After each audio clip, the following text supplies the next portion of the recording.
বিশ্বজুড়ে পরিচিত Lego figure ও blog ব্যবহার করে এক ধরনের ভাইরাল সোশ্যাল মিডিয়া ট্রেন্ড গড়ে তুলেছে ইরান ভিত্তিক এক্সপ্লোসিভ মিডিয়া সহ আরও কয়েকটি সংগঠন। এই ট্রেন্ডের মাধ্যমে সহজ ও পরিচিত ভিজুয়ালের আড়ালে তুলে ধরা হচ্ছে রাজনৈতিক বার্তা, যা চলমান সংঘাতের প্রেক্ষাপটে যুক্তরাষ্ট্র ও ইসরায়েলের বিরুদ্ধে ইরানের অবস্থানকে উপস্থাপন করছে আরও জোরালোভাবে।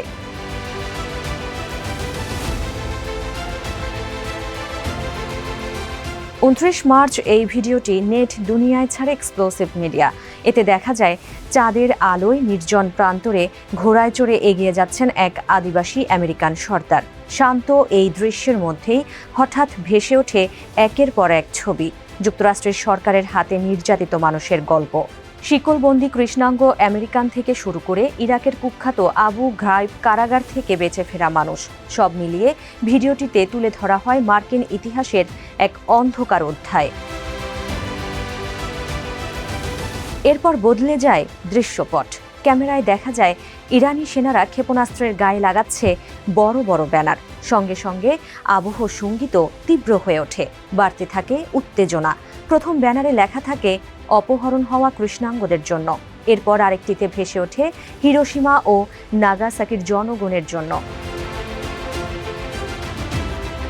আরেকটি ব্যানারে লেখা ছিল ইরান এয়ার ফ্লাইট 655 এর নিহতদের স্মরণে, যা 1988 সালে মার্কিন ক্ষেপণাস্ত্র হামলায় ভূপাতিত হওয়া সেই যাত্রীবাহী বিমানের কথা মনে করিয়ে দেয়। সেখানে নিহত হন 290 জন যাত্রী। এরপর ভেসে ওঠে আরেকটি বার্তা, র্যাচেল কোরির স্বাধীনতা সংগ্রামের স্মরণে। 2003 সালে গাজায় ইসরায়েলি বুলডোজারের আঘাতে নিহত হয় মার্কিন আন্দোলন কর্মী র্যাচেল কোরি।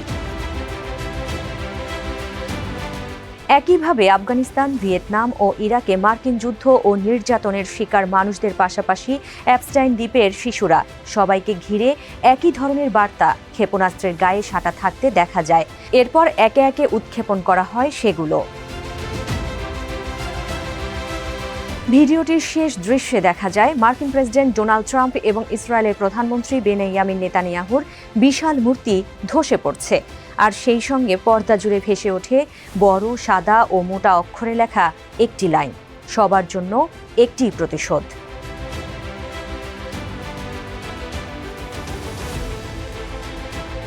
মার্কিন আগ্রাসন ও অভ্যন্তরীণ অপরাধের একাধিক ভুক্তভোগীকে চিত্রিত করা ভিডিওটি এক্সে প্রায় 1.5 লাখ বার দেখা হয়েছে। গুগল মালিকানাধীন ভিডিও শেয়ারিং প্ল্যাটফর্মটি সম্প্রতি এক্সপ্লোসিভ মিডিয়ার ইউটিউব অ্যাকাউন্টটি মুছে দিয়েছে। তবে তেহরান ভিত্তিক এই দলটি থেমে নেই। ট্রাম্পকে ব্যঙ্গ করে তৈরি করা বিশেষ গান, র্যাপ ও তার নিজের বক্তব্যের অংশ ব্যবহার করে নিয়মিত কন্টেন্ট তৈরি করছে তারা। এসব ভিডিওতে মার্কিন প্রেসিডেন্ট ডোনাল্ড ট্রাম্পকে ভণ্ডামির অভিযোগে আক্রমণ করা হয়। দাবি করা হয় যুক্তরাষ্ট্রের চেয়ে ইসরায়েলের স্বার্থকে বেশি প্রাধান্য দিচ্ছেন তিনি। এক্সপ্লোসিভ মিডিয়ার এক প্রতিনিধি নাম প্রকাশ না করার শর্তে আল জাজিরাকে জানান, সহিংসতা ছড়ানোর অভিযোগে তাদের ইউটিউব চ্যানেলটি বন্ধ করে দেওয়া হয়েছে। তবে তার দাবি, লেগো ধাঁচের এই অ্যানিমেশনগুলো মোটেও সহিংস নয়। তিনি বলেন, হতাশ হয়েছি, কিন্তু অবাক হয়নি, কারণ এটা নতুন কিছু নয়। আমরা ভালো করেই জানি পশ্চিমারা কিভাবে সত্যকে নীরবতার আড়ালে ঢেকে রাখে এবং তা প্রকাশ করার চেষ্টা করে এমন প্রতিটি কণ্ঠকে রোধ করতে চায়।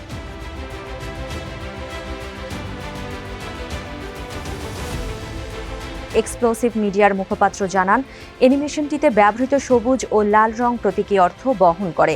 তাদের ব্যাখ্যা অনুযায়ী ঐতিহ্যগতভাবে সবুজ রং বিশ্বনবী মুহাম্মদ সাল্লাল্লাহু আলাইহি ওয়াসাল্লাম এর নাতি হুসাইন এবং নিপীড়নের বিরুদ্ধে তার সংগ্রামের প্রতীক হিসেবে ব্যবহৃত হয়েছে। অন্যদিকে লাল রংকে উপস্থাপন করা হয়েছে নিপীড়নের প্রতীক হিসেবে। তিনি বলেন, এটি আমাদের দলের অন্যতম প্রিয় একটি অ্যানিমেশন, বিশেষ করে সেই মুহূর্তটি যখন ক্ষেপণাস্ত্র ও ড্রোনের উপর যুদ্ধের হেলমেট পরানো হয়। এটি সত্যি অসাধারণ ছিল।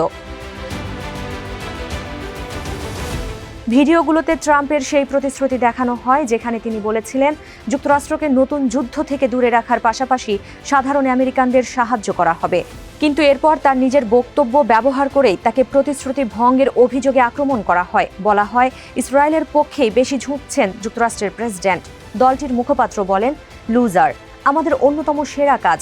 ট্রাম্প নিজেও প্রায় এই শব্দটি ব্যবহার করেন, আমরা তাই সেটাকে উল্টে দেখিয়েছি। আসলে শেষ পর্যন্ত তিনিই সবচেয়ে বড় লুজার। লেবাননের জনগণকে উদ্দেশ্য করে আরেকটি ভিডিও প্রকাশ করা হয়, যেখানে বার্তা দেওয়া হয় IRGC তাদের পাশে থাকবে, কোনো অবস্থাতেই ছেড়ে যাবে না।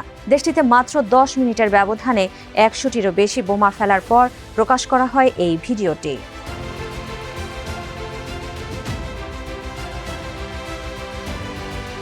এই ভিডিওগুলো তৈরি করা দলের সদস্য সংখ্যা 10 জন, সবার বয়স 19 থেকে 25 বছরের মধ্যে। তাদের ইন্টারনেট ব্যবহারের সুযোগ রয়েছে, যার মধ্যে মার্কিন মালিকানাধীন বিভিন্ন সামাজিক প্ল্যাটফর্মও অন্তর্ভুক্ত। যদিও যুদ্ধ শুরুর পর ইরানের সাধারণ নাগরিকদের জন্য এসব প্ল্যাটফর্মে প্রবেশাধিকার সীমিত করা হয়েছে অনেকাংশে।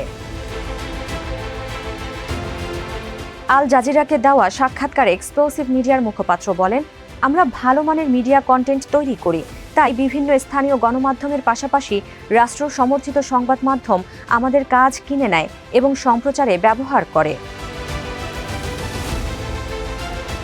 বিশ্লেষকদের মতে ইরানি নির্মাতাদের এই ভাইরাল ভিডিওগুলো তুলনামূলকভাবে স্বল্প খরচে তৈরি হলেও মানসম্মত ও প্রভাবশালী।